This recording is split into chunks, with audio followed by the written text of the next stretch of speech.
Welcome back, Tarot fam. This is part 2 of 2 for Tuesday on February 10th, 2026. I'm Annabelle. I'm a tarot practitioner and psychic for over 35 years. And in this video, we are going to look at the statements that came out of not only the Wales's camp, but also the Duke of Edinburgh.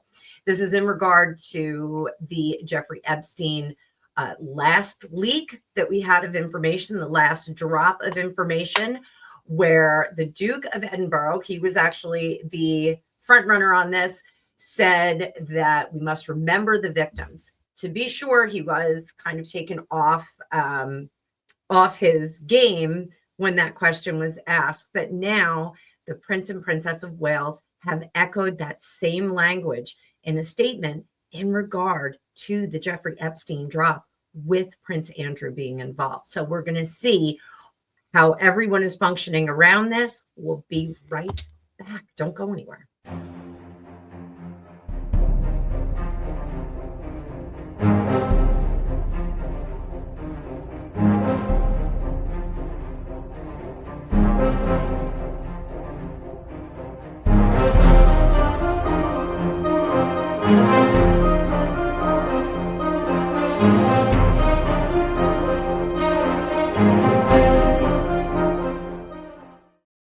All right, Tarot fam. So let's talk about the rest of the royal family, or some other key players in the royal family. As I said in the intro, both the Prince and Princess of Wales and the Duke of Edinburgh have all said in regard to the Epstein situation, let's remember the victims. So it looks like where King Charles is trying to contain the situation, that William, Catherine, the Prince and Princess of Wales, and the Duke of Edinburgh are all signaling, and they're looking toward the future. So we're going to unpack that. This isn't about rebellion. This is about thinking about the succession and also the sustainability of the royal family. With all those people calling for a republic, the royal family's got to be concerned about their longevity and the firmness of the institution. So let's see what William's motivation was in giving that statement. The Four of Quills. He is sick of people sitting around on their hands. Don't sit on your hands. The Four of Quills, the Four of Swords, is about rest, recovery, coming to conclusions, getting ready to act, getting your ducks in a row. William is like, our ducks are in a row. Let's just get going. So what does he want? He wants to issue statements. He wants big, bold statements, definitive statements. The fact that we have all swords on the table right now is really, really clear and forthcoming. Because when we deal with the swords as a suit, we have yes and no, black and white. We have two sides to every sword. We have to make a decision. There's none of this wishy-washy wateriness of the cups. There's none of this flame on, flame off of the wands. We're not dealing with one side or the other of the pentacles or coins. We are dealing with two sides to every answer. We've got to have two sides to every answer. Yes or no. We slice it right down the middle. So, does William have backing for this?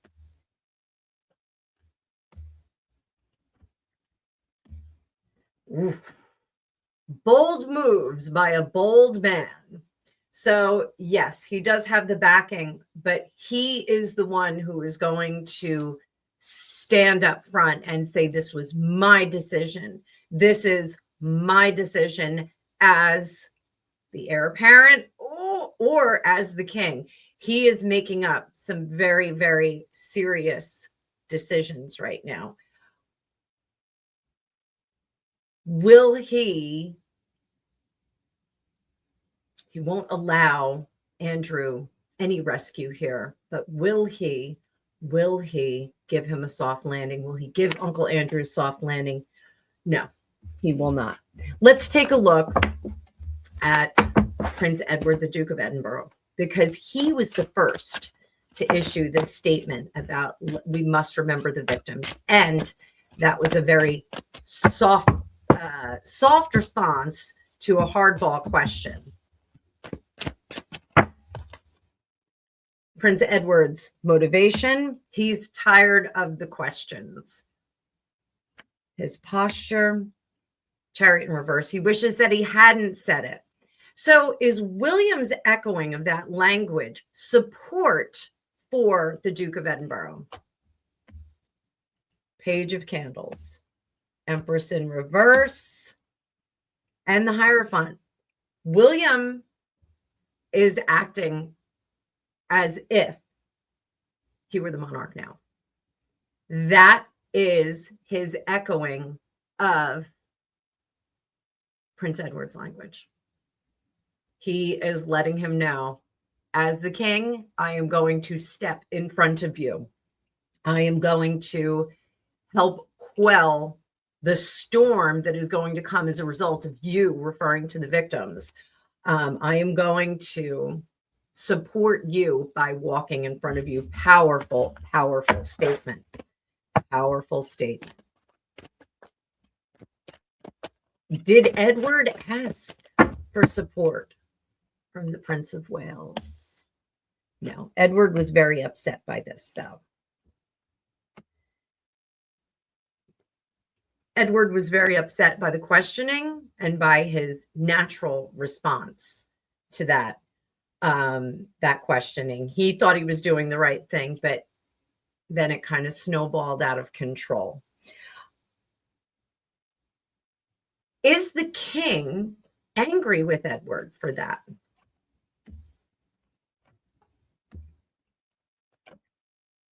I do think that the king had said, Edward, I wish we had discussed this before you went ahead and said that. I think we should have discussed this together. Would have made more sense to discuss it together before you went ahead and said it. I thought we had a standard response for questions like that. But I do think that the king is like, no harm, no foul. Like this is just something that's going to keep coming up. We're just going to keep having to deal with this. So I'm not happy about it, but this too will pass. Did the king want Edward to ignore what was happening?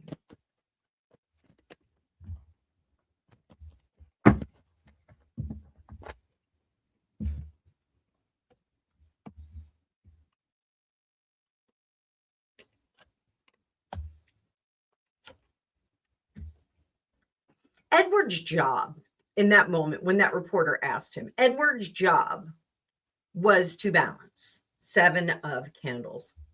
Page of Teacups, be very pleasant, have nice things to say, not about the victims, just about the situation. Very unfortunate.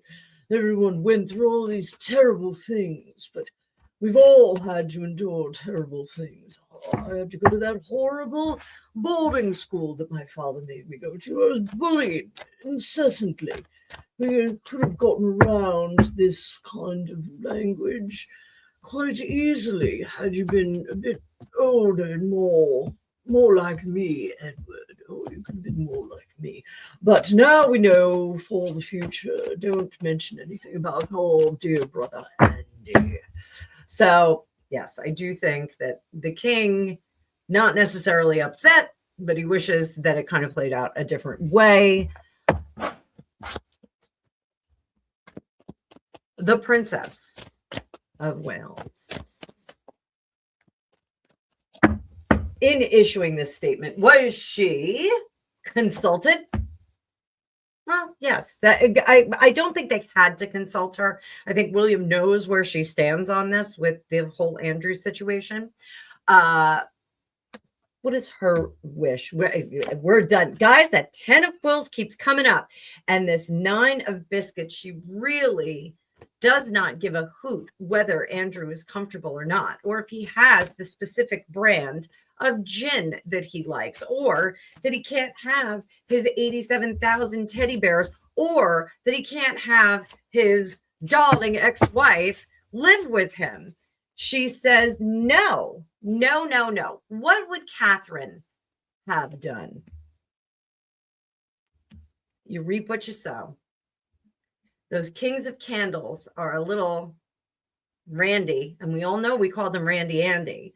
And he's reaping what he has sown through his own misadventure on Jeffrey Epstein's island.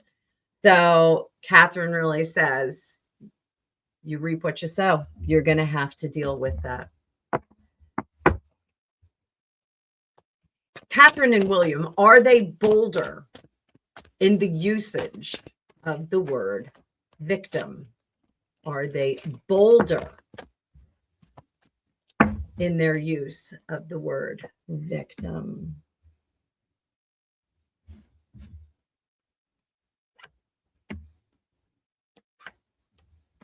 Well, they are absolutely in lockstep on this. They are being bold. They're also distancing themselves. Some of that language is them distancing themselves from the victims. We were not players in this, meaning them, the Waleses. We are separate from this whole situation. They are the victims. We are the royal family. So we've got that.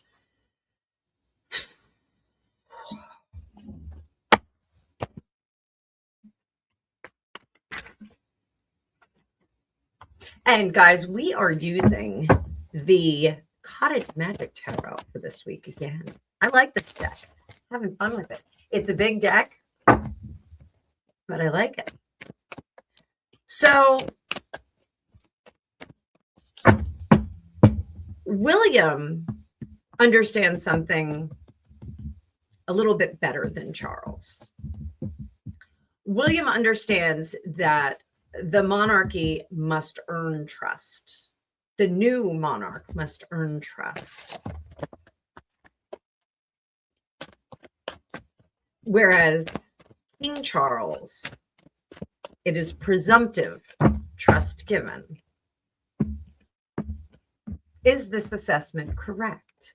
Does Charles think that trust is presumptive upon rising to the top?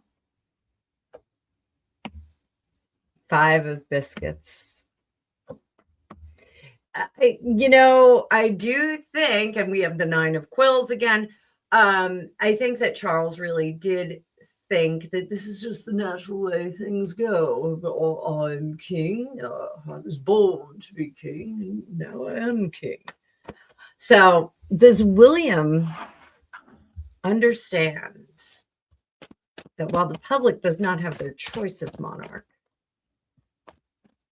that favorability is a commodity that cannot be bought? Does William understand favorability as a commodity for himself? Ace of biscuits. He does not take it for granted. 8 of teacups. 9 of biscuits. 2 of candles. William understands much better than Charles that the public trust must be earned, and it must be earned now, and that adherence to the old way is going to be a downfall.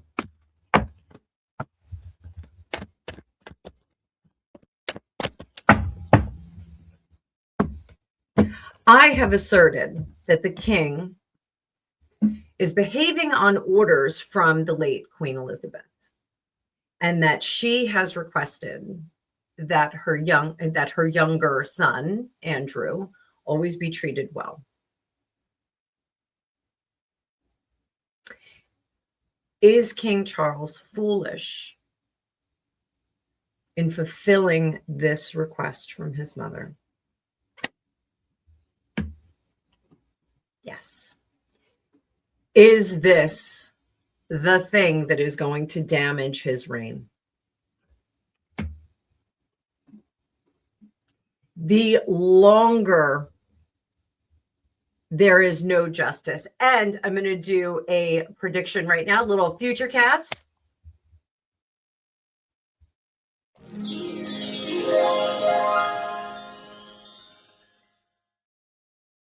As of today, February 9th, 2026. That's when I'm recording this. I do not think that Andrew is going to serve any time or have any comprehensive culpability for his behavior, poor behavior, while in the company of Jeffrey Epstein. And I think that miscarriage of justice is what the public is going to be very critical of King Charles for. I think this is a big, fat dent in his monarchy, in his reign. Absolutely think that it's going to be a problem.